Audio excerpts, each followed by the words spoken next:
Just a couple comments.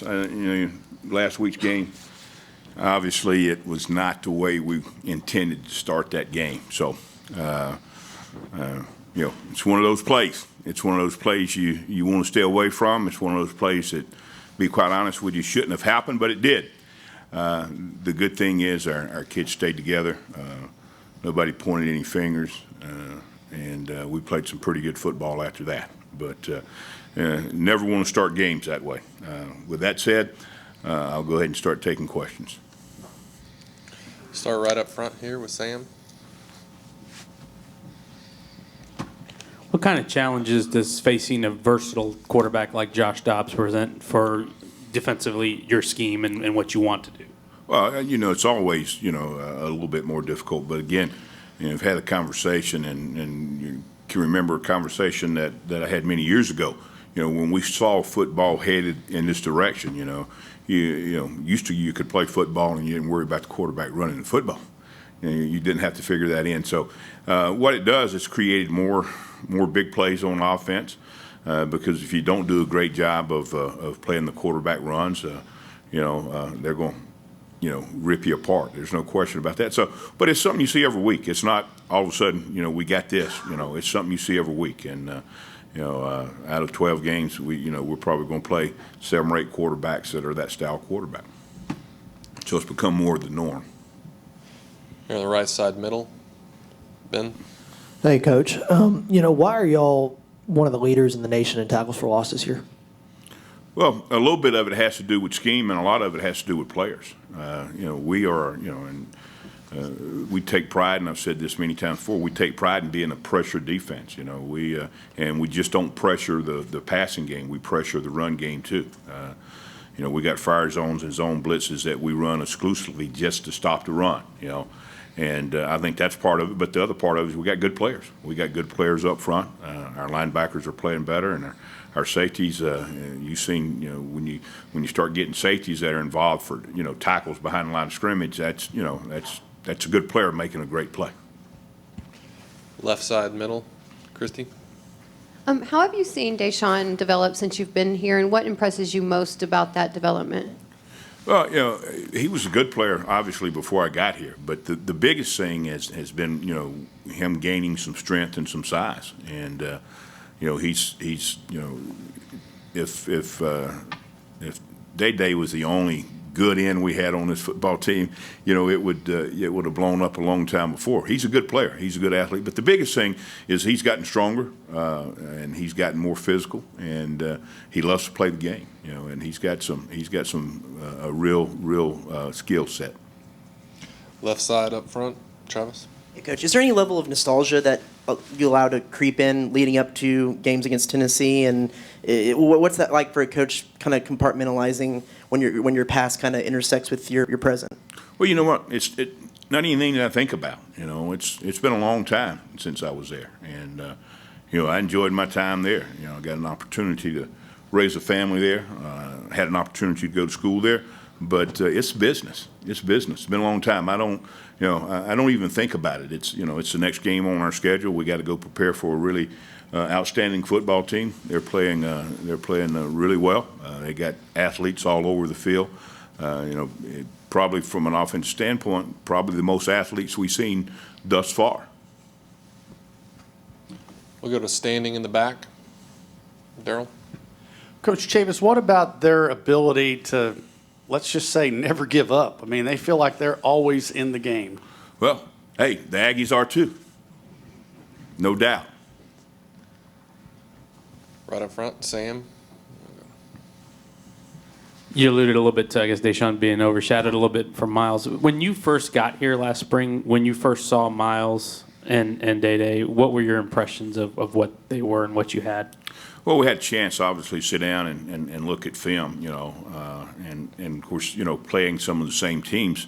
I'd already seen them on film as well before, but I knew both of them were good players, but like I said, after going through a spring practice with them, I felt like it as a pair, and I said that at that time that they were the 2 best defensive ends in college football, and I think that's still the case.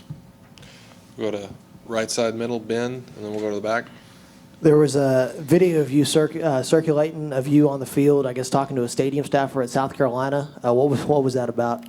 Well, he said I had the wrong credentials, and he was the boss. So, I thought about going on and doing my job. I said, no, I better go get some more credentials. So, second thought was always the best one. Standing in the back, Lee. A straight ahead coach through the lights. I know it's business as usual for you, even though you're playing against your alma mater, team you coach for. But I think it's kind of a coincidence. The last time A&M played Tennessee, you were the defensive coordinator at Tennessee. You probably remember that Cotton Bowl 10 or so years ago. I was curious, do you remember much from that game? And if so, can you share some stories? Yeah, just one. And if I'm not, I think I'm correct on this. There was a lot in the media about Texas A&M playing the whole season and only having 4 turnovers or something of that nature. And we had a good group of kids on defense at Tennessee at that time, and we decided that we were going to double that for them. And but that was the story, and our kids fed off that, and they went in the game and got it done. Sometimes things that the media puts out there.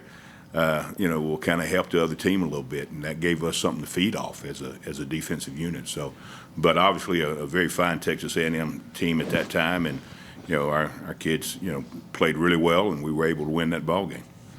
But I'm glad I'm at Texas A&M now. Here on the right side, Suzanne. Hey, John, on Josh Dobbs, I know you all see running quarterbacks in this league, but I've been reading odds makers have established him as the SEC's best chance for a Heisman Trophy. What is his skill set that pops out to you? What does he do that pops out? Well, I think he does a lot of things really well. Obviously, he's a very intelligent young man. I think he's an aerospace engineer. He's very talented in terms of being able to run the football, and he throws it extremely well. So there's a lot of factors, but again.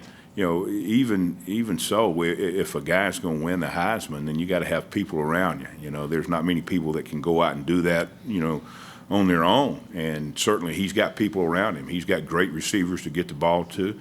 He's got, one of the top 4 or 5 tailbacks in the nation that he can hand the football to. You got to account for him, and then they've got another back that they bring in there that's scary fast. So he's got a lot. He's got a lot of skill sets himself, but he's got a lot of skill around him. So that enables him to do a lot of things. And like I said, he's grown in the offense. This is his 4th year being in that offense, and he's got great command of it.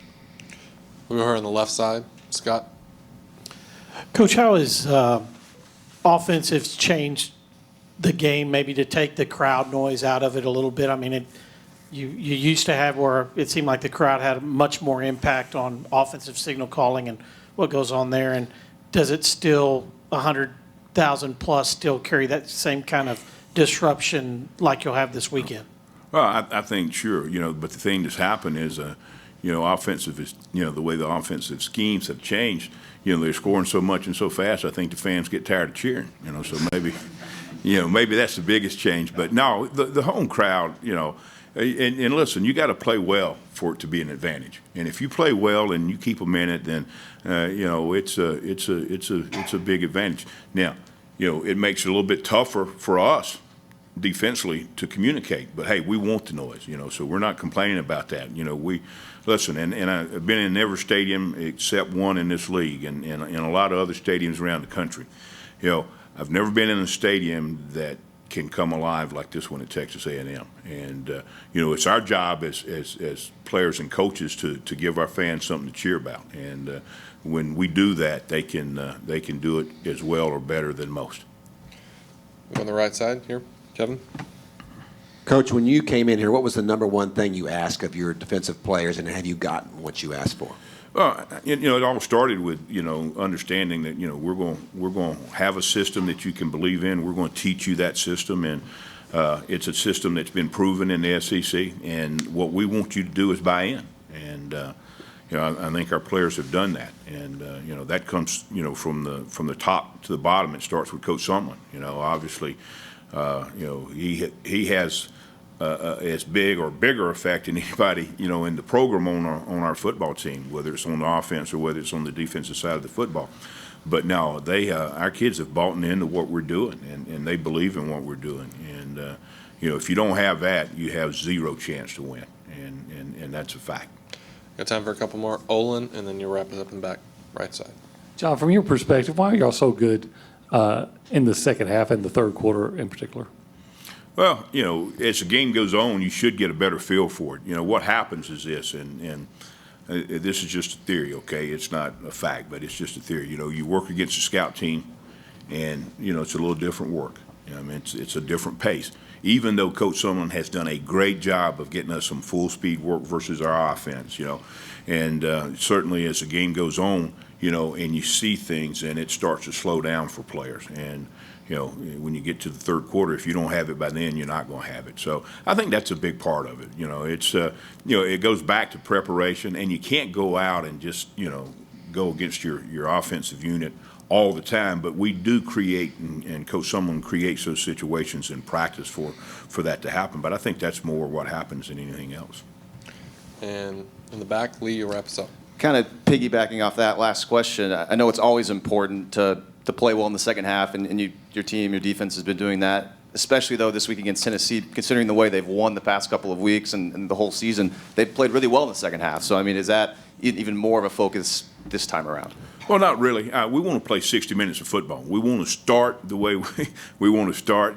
So hopefully we've had our bad start already for the first play, but we want to play 60 minutes of football. And when you're in the SEC, listen, the competition in this league, and I'm not preaching to anyone. It's just a fact. If you don't bring your A game, you got a chance to, go home with a weapon. So you got to play, and you got to play 60 minutes. There's no question about that. You look at the scores just this past week. Some really good teams, including us. Having to play 60 minutes of football. There's not many SEC games where you're going to go out and play 20 minutes of football and send your starters to the locker room or let them take their shoulder pads off. It's a 60-minute game in this league, regardless of who you're playing.